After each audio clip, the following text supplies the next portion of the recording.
All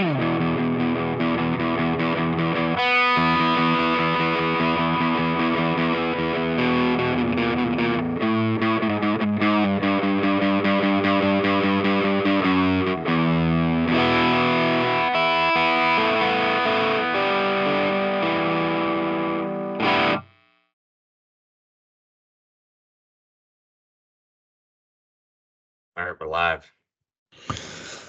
Let's do it. Let's get cracking. Time to get back at it. Today we're going to talk about the British filmmaker Edgar Wright. He's definitely most famous for his Three Flavors Cornetto trilogy. It's a handful of directing credits behind him as a whole, but those are definitely the ones he's most famous for.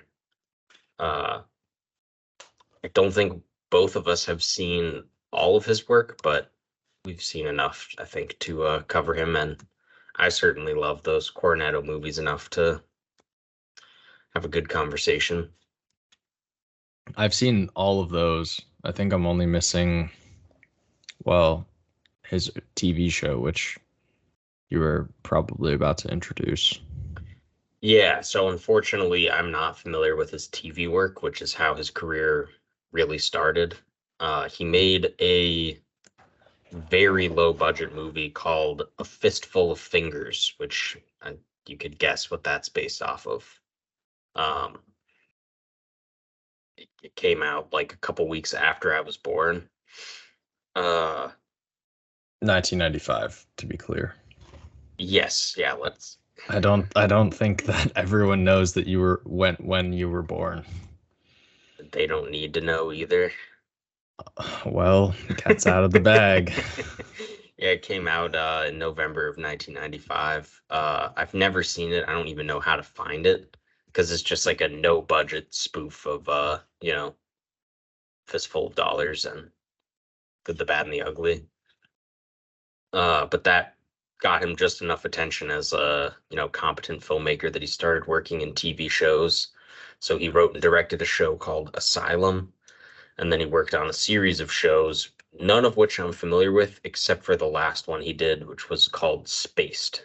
All of this time, he was also working with Simon Pegg and a lady named Jessica Stevenson, and they were involved in pretty much writing all of these shows. Spaced is definitely the thing that launched the two of them, as in Simon Pegg and Edgar Wright, and the other writing partner, Jessica Stevenson, to being fairly famous, and it helped Pegg and Wright to actually transition into making feature-length films. Spaced is something I've been meaning to watch for years. It's supposed to be really funny, like dark comedy. Probably not dissimilar from Peep Show.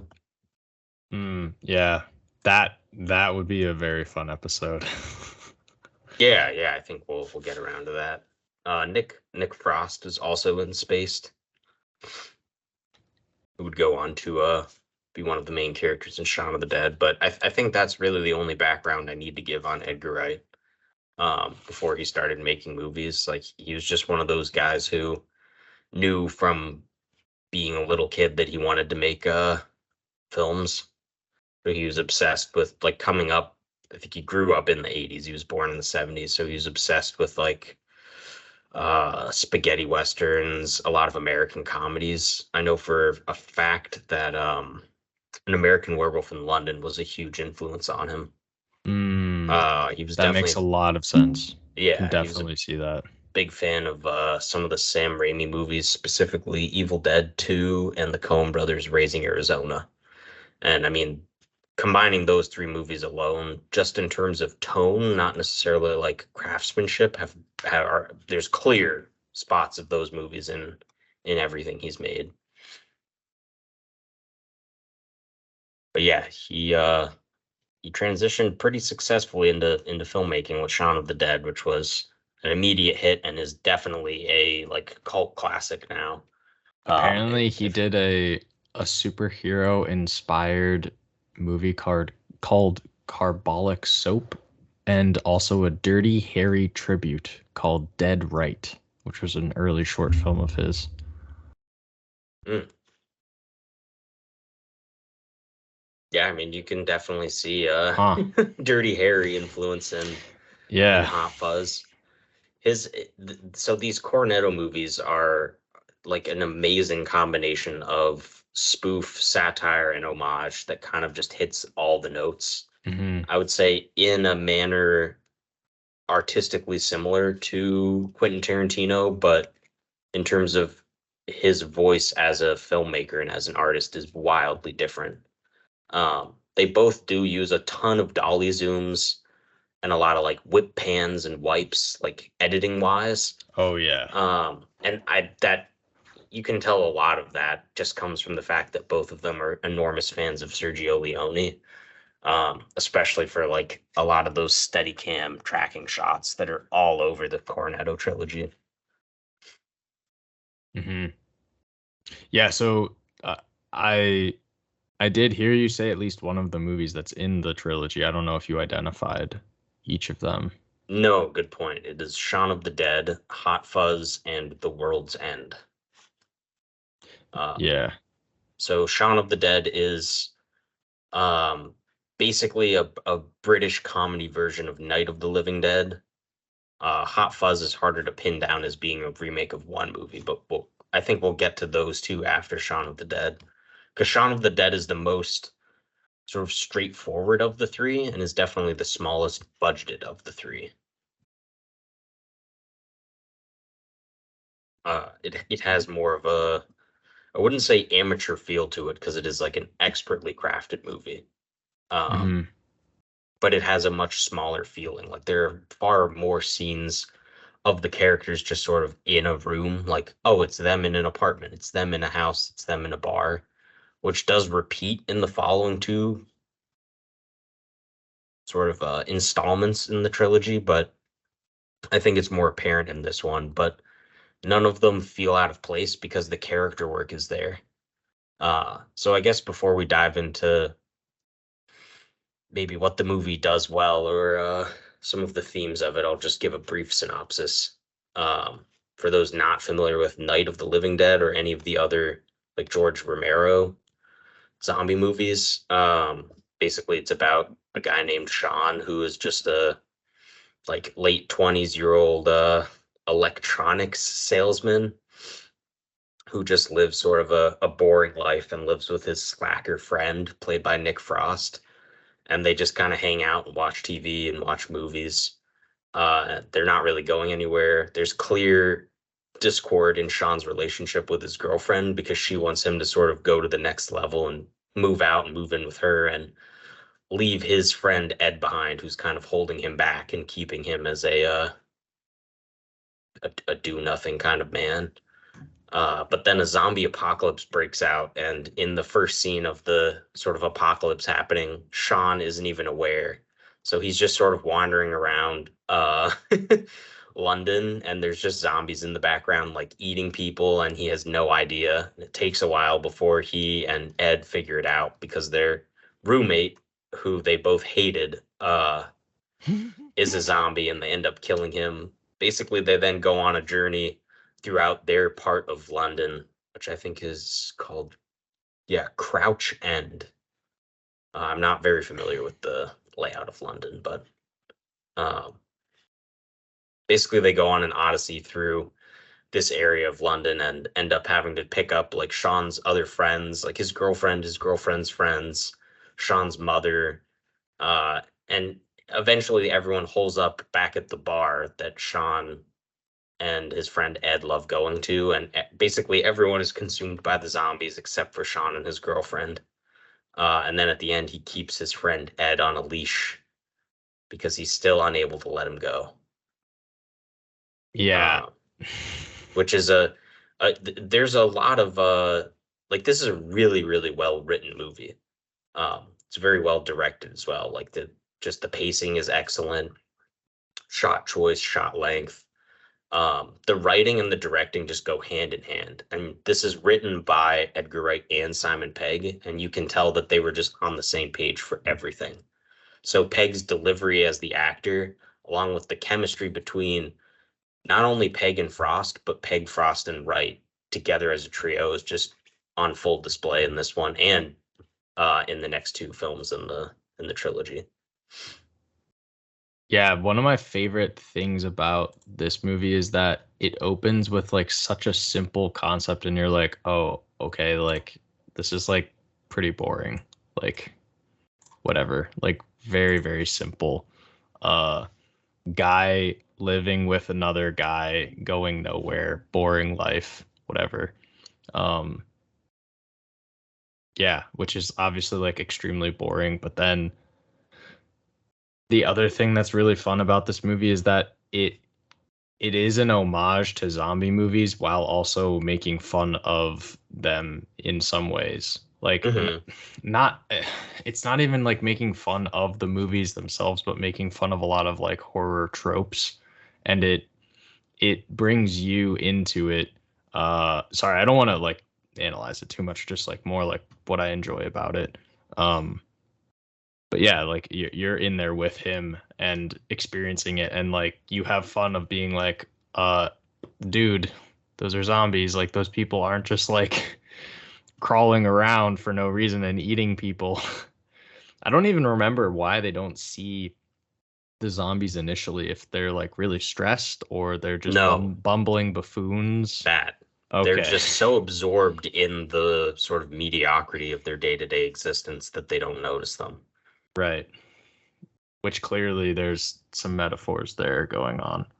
Yeah, well, that's, I think, what makes this a brilliant movie is not only that it has a very simple concept, like at its core, it's just Sean is unable to let go of his old friend to move on to be like with his girlfriend or essentially marry her and start a family or something. Hmm. Because I think that's fundamentally it. And the zombies and the apocalypse in the movie are the metaphor of like, that crashing down on him, that he needs to let this go in order to evolve and change, which he doesn't want to do and ultimately can't do, which makes the ending, which is kind of like a satisfying conclusion, tragic because he's not able to move on. And so even though the ending is that like he and his girlfriend survive, um, and they're like saved by the British Army, like he hasn't really learned his lesson. Like he's not able to let Ed grow. So there's just this like lack of romantic conclusion. Can't Um, let him grow and can't let him go. exactly. And that I think that makes this a really great intro for people who want to get into horror movies or who are like unsure about them because they think they might be scary. Because this has some elements of tension that are done well, but they're broken up very, very consistently with humor that doesn't take away from the seriousness of both the emotional stakes or the actual survival stakes. And they're also done so decisively that you know when the characters are safe. And there are a few jump scares, if you will, but Yeah. it does, like as you said, it baptizes you for future forays into horror if you're interested.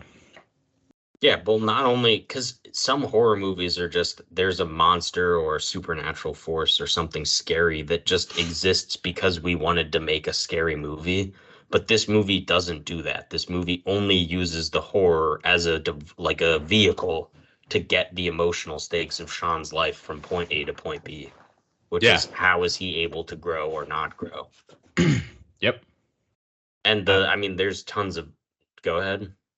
no, I was gonna say, do you wanna go through each of these and like analyze them, or you wanna like work our way back through all of them after we introduce the movies? How do you want to do it?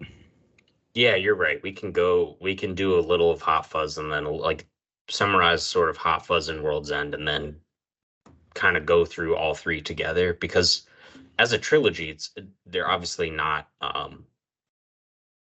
narratively connected, but there are a lot of similar actors. They're very similarly written and share a lot of thematic elements, which just makes it an all-time great trilogy, even if it's not, one contiguous story. Plus, Cornetto just makes it sound like more official. Like it just Yeah. sounds like more of like a, ooh, like look at this, like really like kind of interesting and almost academic like film language, even though Cornetto just refers to like ice cream cones. Yeah, because so it's called the Cornetto trilogy for two reasons. One is that in every movie there's just like a hilarious use of Cornetto ice cream that they pointed out. It'd be like the same as calling it the Windex trilogy, but I think there's something deeper there with actually choosing ice cream as the device. Um, but yeah, there's also the fact that it's Italian ice cream Cornetto, which references the fact that it's a direct direct link to the Fistful of the Man with No Name trilogy, which may not Yes, pop up as much in these films, but is clearly a huge influence on Wright and his work. for sure. Uh, Um, so yeah, moving on to Hot Fuzz. So Shaun of the Dead came out in 2004. mhm. Hot Fuzz comes out in 2007. And if you saw Shaun of the Dead first and then watched Hot Fuzz, it's like, as you said, it is connected like thematically as well as like character. I mean, obviously they pretty much have the same actors, in addition to some other people as well, but Well, yeah, Simon Pegg is the star of all three, and Nick Frost is like the lead supporting character in all three. mhm. And then Hot Fuzz, where Shaun of the Dead is spoofy and an homage to zombie movies. Hot Fuzz is spoofy and an homage to just like vague action slash uh like detective mystery movies. I would say, yeah, each of these elements of the trilogy can be sort of described as being a combination of two distinct genres, which would be a zombie horror film for Hot Fuzz, like zombie horror mixed with rom-com. Hot Fuzz is a slasher movie mixed with a buddy cop comedy. Mm-hmm. And then World's End is like I guess just a science fiction sort of a not coming of age, but like reconciling with age. So it's like sci-fi mixed with I don't know that there's a word for that. There may be. Yeah, any way you cut it, Wright does love genre bending. Um Yeah, and he's kind like of firmly a genre filmmaker. like more of like pastiche, I guess you Mm. could say. Um but yeah, so Hot Fuzz is is like, I guess you could say, like buddy cop, right? So it's spoofing a lot of like Bad Boys esque um tropes and scenes, like sliding across um cars and guns. Lethal Weapon, Point Break, Yeah. Consecutive Decision, Bad Boys. I mean, these are movies Schlock. in the movie that they reference Yeah. repeatedly. Yep. But yeah, Just heavy on the schlock. yeah, if Shaun of the Dead is like a perfectly executed script that at times feels a little like small stakes, this is just like takes it to another level. Like Schlock, Frost, and one smoking barrel. the I couldn't help myself. shame, shame. There's a great scene late in the movie. So I guess we'll describe the plot real quick. The plot is basically if you combined The Wicker Man and Point Break, but without a heist. Uh, so for those who haven't seen those movies, um, Sean Pegg, or Simon Pegg, sorry, plays a really effective cop, um, who gets promoted, but he's making his superiors look bad.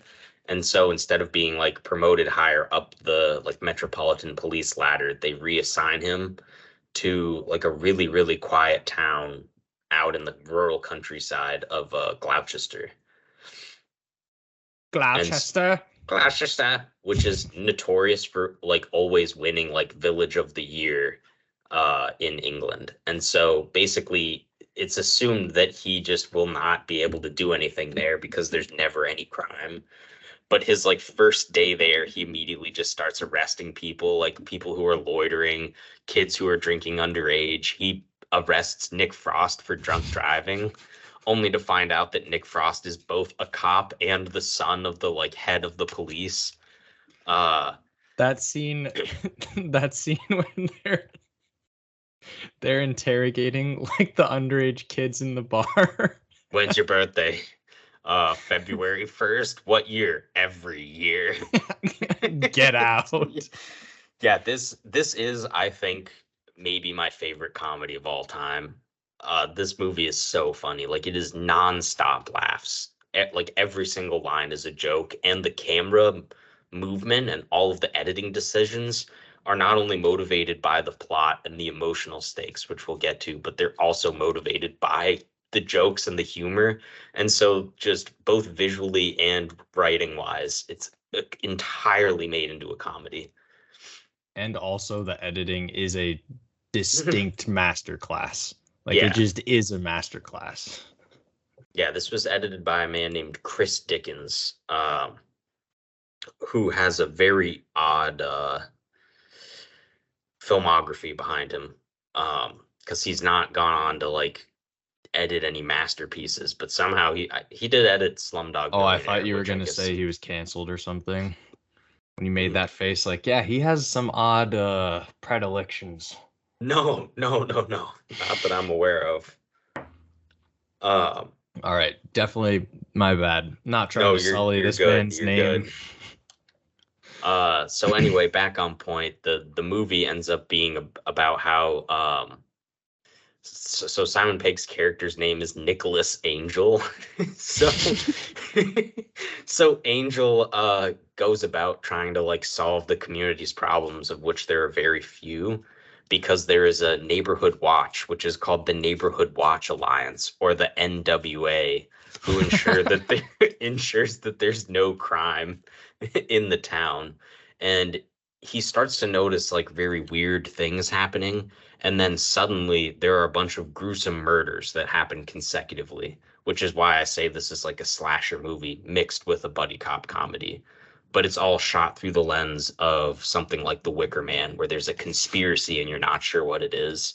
And basically, it turns out that the NWA is just a cult that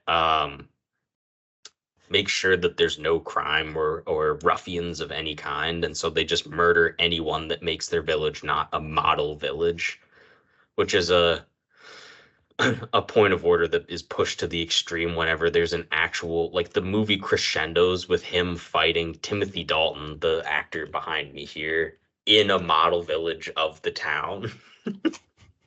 Who ultimately gets got by a building in the model itself.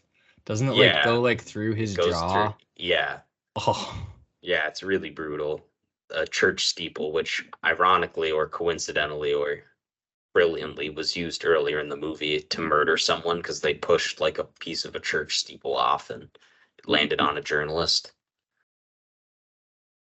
Um, but yeah, that's the plot basically. He discovers there's a conspiracy and then roots them out, and then he and his friend go about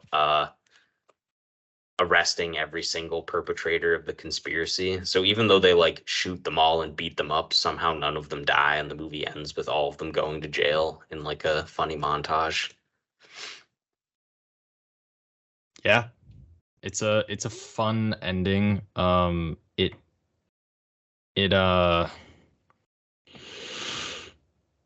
I don't know. It does feel a bit fast paced at the end in some ways. Like that would be my only critique of it. Sorry, I don't want to critique it too much. We'll move on. We'll It get going. Yeah, well, it is. No, I don't disagree. I think the ending feels rushed, but it is also just a comedy ending where they just load up with guns and start shooting everyone. Like he rides into the town on a horse with like two double-barreled shotguns. Exactly. But just like Shaun of the Dead, this one starts with him being in a relationship, and the relationship ends because he's never able to, quote, turn off the thinking part of his brain that makes him an excellent detective and police officer. And so the whole point of the movie is his relationship that he forms with the oddball that Nick Frost plays is that Nick Frost wants him to turn his brain off and be able to enjoy life and make friends. Uh, but unfortunately, just like with Shaun of the Dead, the tragedy is even though he solves this crime and decides to stay in this village, it's not made clear that he is able to turn his brain off. Yep. Can't change himself. uh yeah, I guess this is a good time to just go to The World's End. Yeah, might as well, so we can sort of circle back. Not to be confused with several other titles that sound similar. Yeah, not the oft-maligned Pirates of the Caribbean 3 at World's End, but The World's End. Or that comedy that came out like a few years after, or no, it came out I think the year before, This Is the End. Yeah. As well. I think it came out the year before, yeah, like 2012 or 2011, something like that. Yeah, so Wright did end up directing Scott Pilgrim versus the World in between Hot Fuzz and The World's End. But we'll circle back around to that later. This one, just like all three of them, are written by Pegg and Wright and directed by Wright. So this one, I guess what I was trying to describe earlier is it's kind of like a hangout movie, because the conceit is that these old friends from high school who have not seen each other in decades decide to return to their hometown to do a pub crawl, but eventually it just becomes an alien invasion. Yeah, and exactly. So Simon Pegg, once again the protagonist, plays a fella by the name Gary King, who is like unlike the Hot Fuzz movie, he's just like an alcoholic degenerate who wants to recapture his youth, and so he tricks his four old friends into coming together for one last glorious ride. And so there's all of this simmering tension throughout the movie of why their friendships broke down over time and how he was not able to move on from his glory days of being like the cool kid in high school who just wanted to do this glorious 12 pub crawl. Was it the high final school or college? High school. Oh. I mean, it's British, so their version of high school is a little different. But yeah, it's not university. It's like their high school. Gotcha. Did not realize that. Just like the other two, it has a very similar visual style. Tons of amazing dolly zooms, wipes, cuts, pans. Lots of great Steadicam tracking shots. The comedy is motivated by the visual.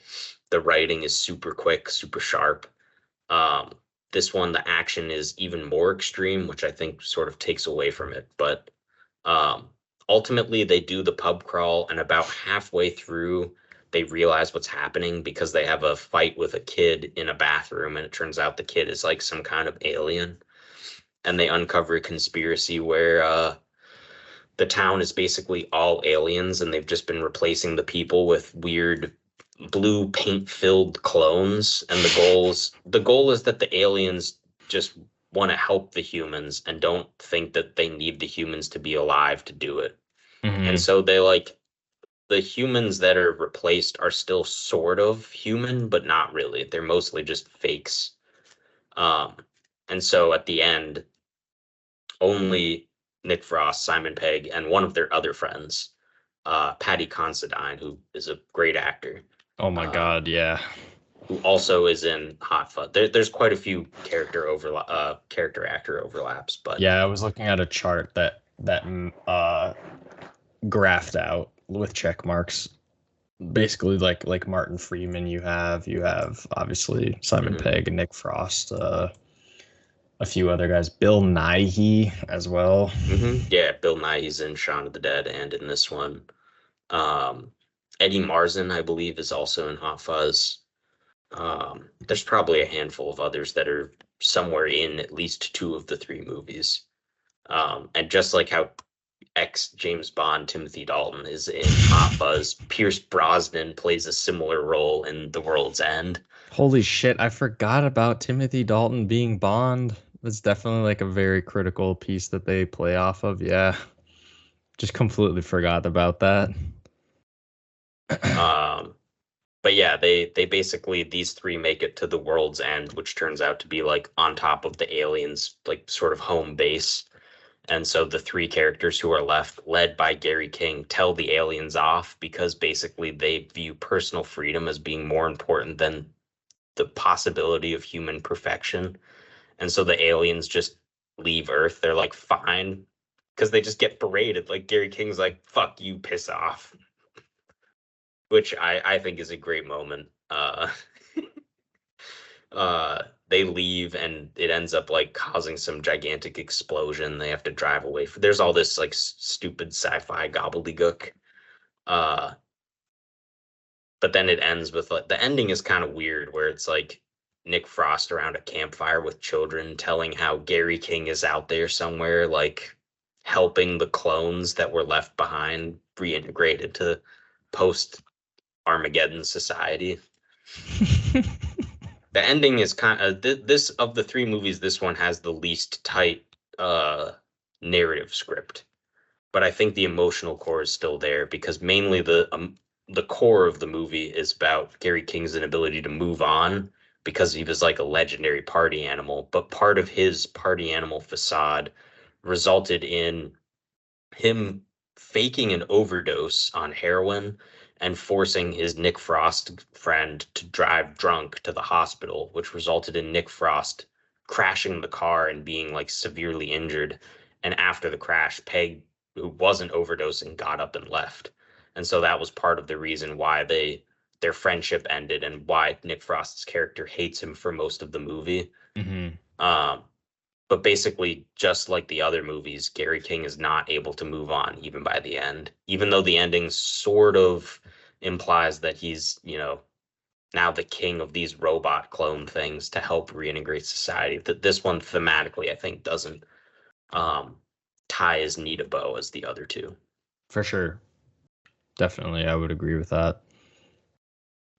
But just like the other two movies, this one it pushes the drinking to an extreme since the drinking is actually part of a plot because pubs and stuff play a huge role in all three films. Yeah, and that kind of also pushes this even more into that like hangout movie because Hmm. I mean, I would be very interested to see a graph or chart that breaks down how many people have watched this sober and how many people haven't. I've watched this sober multiple times. No, I wasn't accusing you. I was more saying that like I'm curious how many people watch it and they're like they just aren't drinking, and then how many Mm, people are like, oh, he has a beer. I could use a pint. Yeah, I could use a pint as well because it's just like watching someone do something, like watching someone eat food makes you hungry as well, salivating. Yeah. Do you want to loop back to Scott Pilgrim versus the World then? Uh, I think we could talk about these three as a whole, like what the trilogy is sort of about and the meanings of each, Yeah. like, because Yeah, let's put a capstone on these three then, and then move to his other stuff. I think it's yeah, a good call. because as much as Edgar Wright is an auteur whose vision is very clear in all of his work, I think these three films have a very different edge and energy to them, especially with the tragic nature of the endings, which is quite different from his other movies. Hmm. Um, but there's some thematic elements like personal freedom versus conformity that are across all three of these, and they all take the side of personal freedom being the most important thing to the character's detriment. I mean, it's funny in Hot Fuzz because he's like the law and order man, and so he becomes the opposite, where he's imposing order into a chaotic world. But we're shown that the NWA in that movie is even more extreme, where they're using order to justify, all these crazy murders. Right. But you can tell that Edgar Wright is a huge fan of like that idea of personal freedom rather than conformity. Um, there's Yeah, there's and something that the characters repeat in Hot Fuzz and World's End. It's different phrases in both movies, but it's a repetition thing that's meant to like drive home that cult-like mentality. Sorry, what th- were you gonna say? that's a motif of each. Can you find what it is that they say? What I was gonna say is that um all of the movies don't necessarily leave you with like the best feeling in the world as far as the character, because as you said, the main character hasn't necessarily come to grips with moving on or letting go or what have you. So like for that character, it's not necessarily it's not necessarily like the best feeling that you have at the end of the movie. Um but the movie itself, like the whole on the whole, leaves you with a solid feeling, I would say.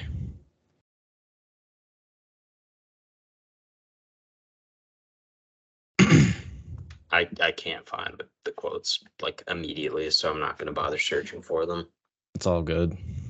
Um, yeah, I mean, I definitely think that the former two are more rewatchable than the latter, World's End, but that doesn't take away the enjoyment that you get out of all of them. Well, each one goes off the rails progressively more as they go. Like Hmm. each one starts off with an insanely tight script and very tight direction and gets looser as it goes along, which is certainly like intentional. I think it just doesn't work as well by the world's end because the like if the ending of Hot Fuzz is a little bit off the rails and feels rushed, like in the conclusion, the world's end is even more extreme For sure. because and part of that is like they're drinking the whole time, so that is just a fun element to having like a pub crawl movie. Uh, but the like ending epilogue thing with their like talking around the fire or whatever is I just don't remember that at all. Think I blocked that out, thankfully. it just doesn't have anything to do with the rest of them, like any of the motifs or themes Hmm. or like the emotional core of the movie. Because as much as like the Nick Frost and Simon Pegg character resolve their issues together, adding that the rest of that on doesn't really do anything. I think these three or this trilogy alone is a very, very strong exemplar of how to pay an homage to a genre and pay an homage to directors while also accomplishing something more, like creating something in your own space. And Hmm. that I believe is why people herald these movies and continue to revisit them. Or and when people do discover this trilogy, they really enjoy them so much.